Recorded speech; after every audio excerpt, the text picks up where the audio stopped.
The NBA has found itself staring at a familiar problem, one wrapped in gold and purple, one shaped by the revival of a superstar many believed was nearing the end of his climb. The Lakers, once counted out, now sit at 17-5, moving with a sense of conviction that feels eerily reminiscent of championship years. Somehow, in a blink, LeBron James went from looking mortal to looking like the version of himself that has haunted opposing franchises for 20 years. Austin Reeves continues to torch expectations with a level of poise and star power that most felt would fade by now, and Luca Donic keeps bending the league to his will with performances so effortlessly dominant that the shock has worn off entirely. Layer these elements together, and what the Lakers are presenting is not a fluke or an early-season sugar rush. It is a picture of a team that understands its identity, has rediscovered its swagger, and may be far more dangerous than anyone anticipated. The story begins with LeBron, a man who has made a career out of defying physics, time, and the logic of longevity. His return from that early-season sciatica injury came with questions hanging over him like storm clouds. For the first time, fans and analysts collectively wondered if this might be the year his body finally refused to climb the mountain. The early games painted a bleak story. His legs looked heavy, his drives lacked explosiveness, and the scoring that once came as naturally as breathing now looked forced and labored.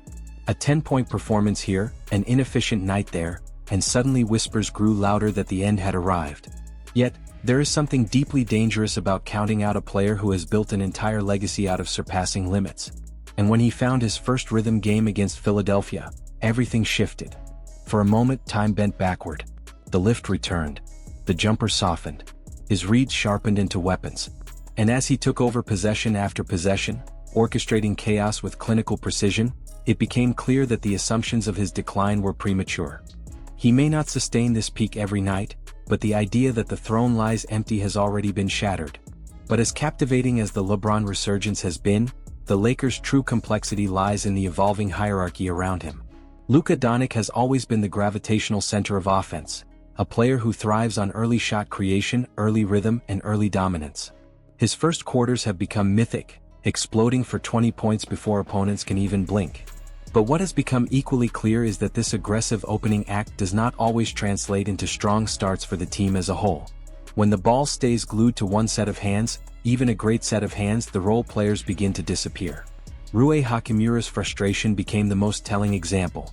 A 23-minute performance with a single shot attempt is not the profile of a forgotten bench player.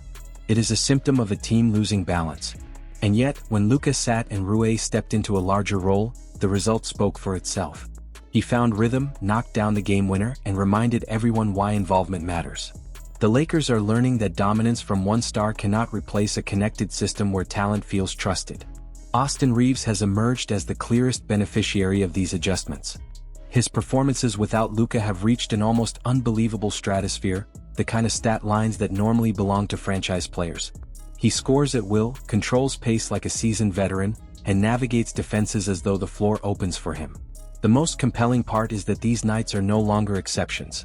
This is who he is when the offense flows through him. Whether dropping 40 in Toronto or slicing through the Celtics in the second half, Reeves has shown that he is not simply a supporting piece but a co-author of the Lakers' identity. And the Lakers cannot afford to overlook the fact that their offense peaks when Reeves is empowered early. This is where the new dynamics of the team feel radically different from last season. The Lakers no longer depend solely on two engines or even three. What they've discovered is a chemistry rooted in trust, a willingness to adapt roles, and a collective belief that late-game execution belongs to everyone. Their undefeated clutch record is not just a stat. It is the embodiment of unified composure. When the game slows down and every possession becomes a negotiation for survival, the Lakers morph into a different animal entirely. The rotations tighten, the reads sharpen, and the trio of Luca, LeBron, and Reeves becomes nearly impossible to guard. The spacing becomes lethal, the decision-making becomes airtight, and the options multiply to the point where defenses must concede something. And against a team this skilled, any concession becomes a fatal mistake. Yet as powerful as their clutch dominance has been, there remains an uncomfortable truth lurking beneath their success. This team does not win comfortably. When they lose big, often unraveling defensively in ways that erase all the progress made during the good stretches. Their overall defensive ranking exposes the cracks that still need sealing. They bleed points at times, miscommunicate on rotations, lose shooters in transition, and allow opponents to dictate pace. The numbers do not lie. They are outplaying their metrics by nearly 4 wins. That level of overachievement is rarely sustainable without adjustments.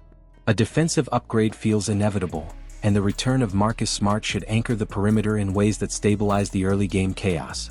But until the Lakers consistently defend for 48 minutes, there will always be a ceiling on their dominance.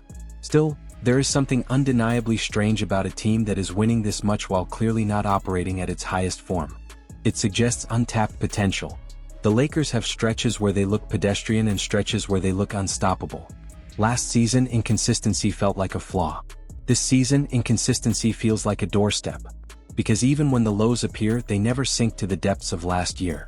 And the highs, instead of flashing briefly, keep returning with more regularity, more power, and more cohesion.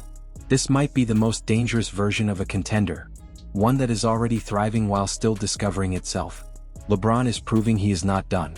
Luca continues to warp defenses like a generational force. Austin Reeves is blossoming into a star whose rise no longer surprises anyone. And role players, once lost in the shadows, are slowly stepping into the light as trusted parts of a winning machine. If this is what the Lakers look like before their final evolution, then the rest of the league is right to feel uneasy. Because the Lakers may not be peaking. They may only be ascending. Thank you for watching. Do you believe the Lakers are legitimate title contenders this season, or are they still one major piece away from reaching their full potential? Which player do you think holds the key to unlocking their next level? Share your thoughts in the comments, and if you enjoyed this breakdown, make sure to like